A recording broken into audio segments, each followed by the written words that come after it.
Tutoriel pour utiliser l'application UMAP qui permet de faire des cartes enrichies numériques. Donc tapez UMAP dans votre moteur de recherche et rendez-vous sur le site umap.openstreetmap.fr/fr. Vous cliquez sur le lien. Si jamais votre page d'accueil est en anglais, remplacez ici le EN par FR dans votre adresse. Alors on arrive sur la page d'accueil de cette application. Comme vous n'avez pas de compte, il va falloir en créer un. Donc on va cliquer sur créer un compte. Voilà. Vous allez choisir comme fournisseur d'accès celui-ci, OpenStreetMap. On clique sur le lien. Comme vous n'avez pas de compte, vous allez devoir vous inscrire. S'inscrire maintenant avec une adresse mail que vous allez confirmer, un nom d'utilisateur, un mot de passe, vous confirmez le mot de passe et vous vous inscrivez. Moi j'ai déjà un mot de passe, donc je vais simplement m'identifier avec, tout bêtement, justement, mes identifiants. Voilà. Et je me connecte. Et je m'accorde l'accès à ce fournisseur. J'arrive sur la page d'accueil de mon application et on va tout de suite aller voir comment créer une carte. Je clique sur créer une carte, voilà. Et j'arrive donc sur cette page d'accueil. Alors, l'avantage de UMAP, c'est que vous pouvez créer des cartes, vous voyez, dans le monde entier. Il vous suffit de vous déplacer et d'aller chercher ce qui vous convient. Alors, les fonctions de base sont les mêmes que d'habitude. Pour se déplacer sur la carte, on clique sur le bouton gauche de la souris et on bouge la souris. Pour zoomer, soit on procède avec ces petits boutons là, soit on le fait avec la molette de la souris, zoom avant, zoom arrière, voilà pour ce qui est de la base. Alors ensuite, première chose à faire, ne pas oublier de donner un nom à la carte. Vous voyez ici elle n'a pas de nom.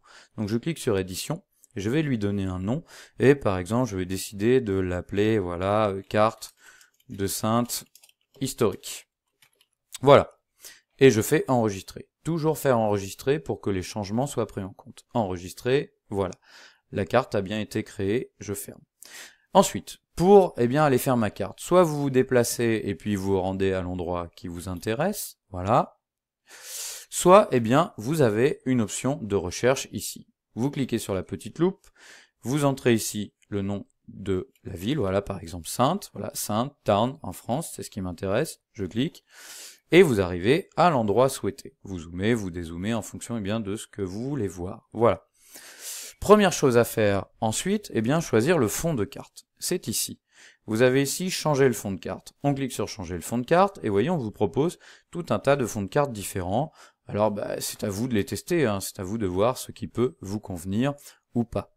Je vais changer et puis je vais reprendre mon fond de carte initial. Voilà, c'est plus ou moins celui-là. Ça doit être peut-être celui-ci. Allez, on va garder celui-ci. Voilà. Là encore, j'enregistre parce que c'est un changement. J'enregistre. Voilà. Ensuite, vous avez la possibilité de voir votre carte en plein écran avec ce bouton là. Plein écran, pour sortir, vous faites échappe. Plein écran, échappe. Voilà. Alors, on va tout de suite voir comment intégrer des éléments pour enrichir notre carte de Sainte. Ici, sur le côté, on voit qu'on peut ajouter un marqueur, une ligne, ou un polygone. Allons-y, on va commencer par entrer un marqueur. Donc, je choisis de cliquer sur marqueur, et ensuite je clique sur ma carte où je veux, par exemple, tiens, sur l'amphithéâtre. Je clique ici, et j'ai la possibilité, bien sûr, de le nommer. Donc, je vais mettre, voilà, amphithéâtre de Sainte. Je peux mettre une description, voilà, ce monument antique pouvait accueillir jusqu'à, alors je crois que c'est 15 000 personnes, peu importe, voilà, 15 000 personnes, etc., etc.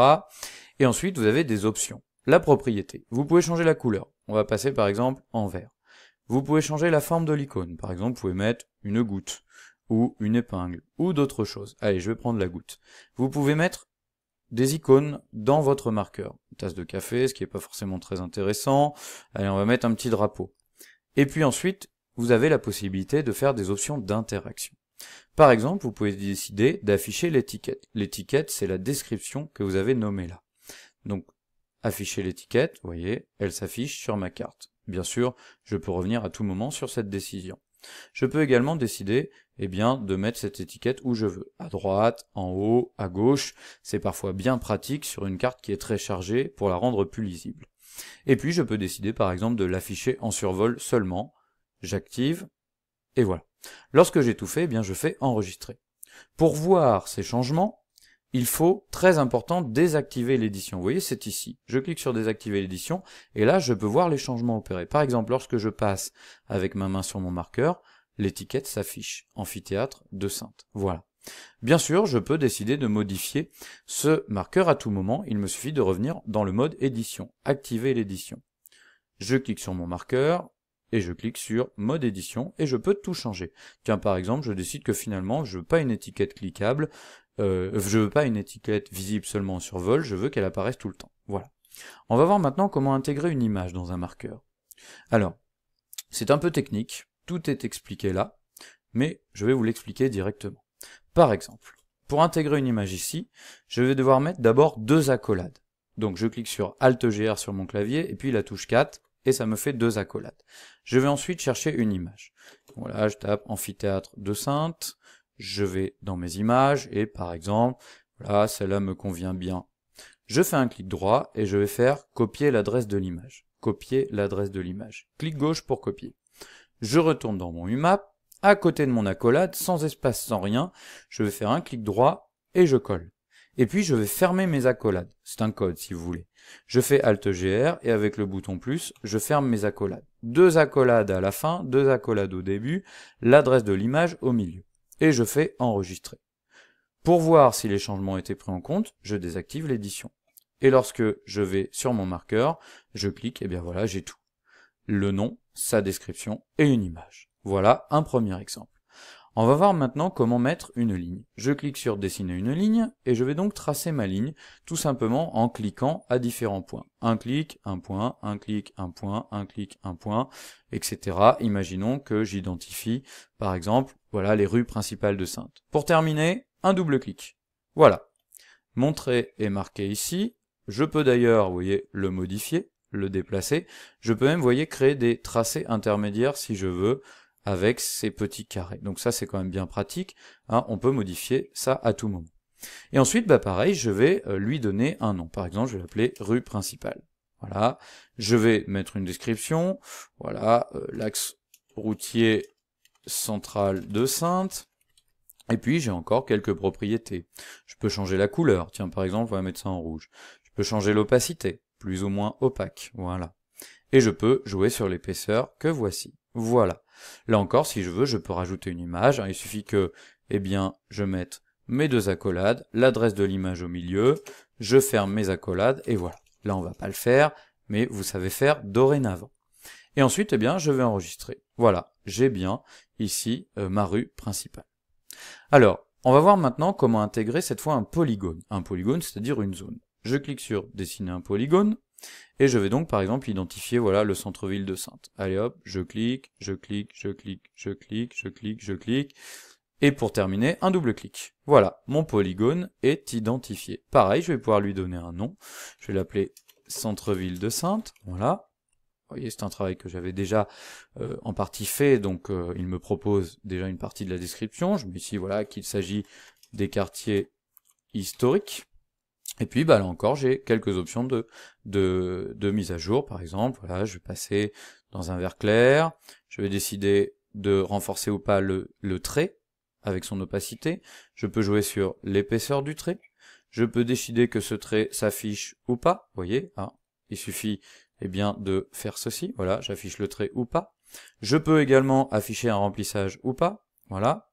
Je peux également modifier la couleur du remplissage et bien sûr l'opacité du remplissage, ce qui peut être très utile quand plusieurs zones se superposent. Et ensuite, dans les options d'interaction, eh bien, j'ai tout un tas de choses. Voilà, par exemple, je peux décider d'afficher l'étiquette. Voilà, centre-ville de Saintes. Et j'enregistre. Voilà, j'ai bien ma zone ici. Là encore, hein, à tout moment, je peux décider de faire des modifications. Par exemple, je clique ici, je clique sur le petit bouton édition, et je vais modifier des choses. Tiens, par exemple, on va voir qu'on peut intégrer un lien vers un site internet. J'ai donc ma zone centre-ville, je vais aller dans options d'interaction, vous voyez, on me propose un lien. Eh bien, par exemple, je vais aller sur la mairie de Saintes. Voilà, mairie de Saintes, je trouve le site internet, voilà, on va dire que c'est intéressant, bon, pas forcément ici, mais c'est pour l'exemple. Je vais sélectionner l'adresse, clic droit copier, je retourne dans UMAP, dans le lien ici, je vais mettre, eh bien, tout simplement le lien de mon site, je colle, Et puis ensuite, eh bien, je vais tout bêtement enregistrer. J'enregistre. Là encore, je peux voir les modifications en sortant du mode édition. Je désactive édition, et lorsque je clique sur Centre-Ville de Saintes, eh bien, vous voyez, on m'ouvre le site internet. Voilà. Donc, ça vous permet de comprendre qu'on peut créer des marqueurs, des lignes, des polygones, insérer une description, un titre, une image, et éventuellement un lien vers un site internet. Donc, vous voyez, ça vous permet de faire des cartes enrichies. Bien sûr, on peut modifier tout à tout moment, hein. C'est pas compliqué. Je repasse en mode édition, je clique ici. Vous voyez, par exemple, je peux ajouter un tracé intérieur. Hop, voilà, vous voyez, je fais un creux dans mon polygone. Voilà, vous avez compris l'idée. Voilà comment tout ça fonctionne. Alors une fois qu'on a fait notre carte et qu'on est très satisfait, on vérifie qu'on a bien mis un nom et on va enregistrer tous les changements. Voilà, j'ai enregistré tous les changements. Vous voyez, si je veux réenregistrer, c'est pas possible, ça veut dire que tout est bon.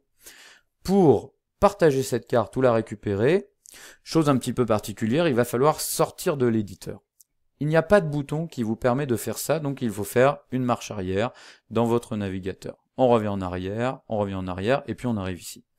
Vous voyez, ici il y a écrit mes cartes. Vous allez cliquer sur mes cartes et vous allez tomber sur vos cartes. Vous voyez, carte de Saintes historique, la voici. On va rentrer à nouveau dans notre carte et là, eh bien, on a cette fois accès aux options de partage de notre carte. Voilà, j'ai ma carte de Saintes. Je vais aller ici sur ce bouton, vous voyez, exporter et partager la carte. Je clique dessus, deux options. Soit j'ai une adresse que je vais pouvoir copier, voilà, et transmettre eh bien, à qui je veux. La personne qui va recevoir cette adresse aura juste à la rentrer dans son navigateur, dans la barre d'adresse, entrer, et puis eh bien, elle tombera sur la carte en mode simplement de visualisation. Ici, comme je suis connecté à mon compte, j'ai les outils d'édition, mais normalement, non. Lorsque vous transmettez la carte, c'est une simple visualisation. Autre chose intéressante, vous pouvez décider de télécharger la carte. Vous cliquez sur télécharger les données, et vous voyez, ça s'enregistre dans votre dossier téléchargement. Voilà. Alors ensuite, comment faire pour récupérer une carte qu'on aurait téléchargée, par exemple qu'on voudrait remodifier? Ben, c'est très simple, on clique sur le bouton édition, on va dans ici importer des données, on va sélectionner un fichier, voilà. Par exemple, vous voyez, je suis dans mon dossier de téléchargement Chrome, je choisis ma carte Saintes historique et je l'ouvre. Voilà. Alors évidemment, ici ça n'a pas d'intérêt parce qu'elle était déjà chargée, mais vous voyez comment faire pour télécharger une carte et ensuite la réimporter dans votre UMAP. Voilà. Enregistrer. Voilà. Ça, ce sont les options les plus importantes. Alors ensuite, une dernière chose, vous pouvez décider de créer des calques sur votre carte, c'est-à-dire que vous pouvez décider de superposer plusieurs niveaux sur votre carte. Par exemple, imaginons que je décide de faire donc une carte de Saintes historique.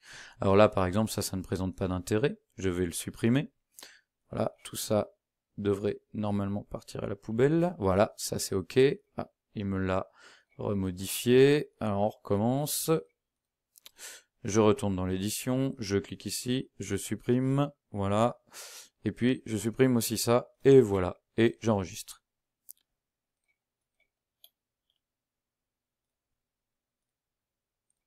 Voilà, c'était un petit peu capricieux.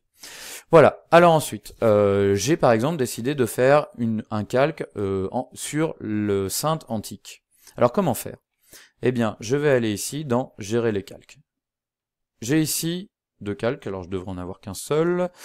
Voilà, cette fois j'ai bien un seul calque. Je vais le renommer. Je clique sur éditer, et je vais l'appeler par exemple Saintes de l'Antiquité.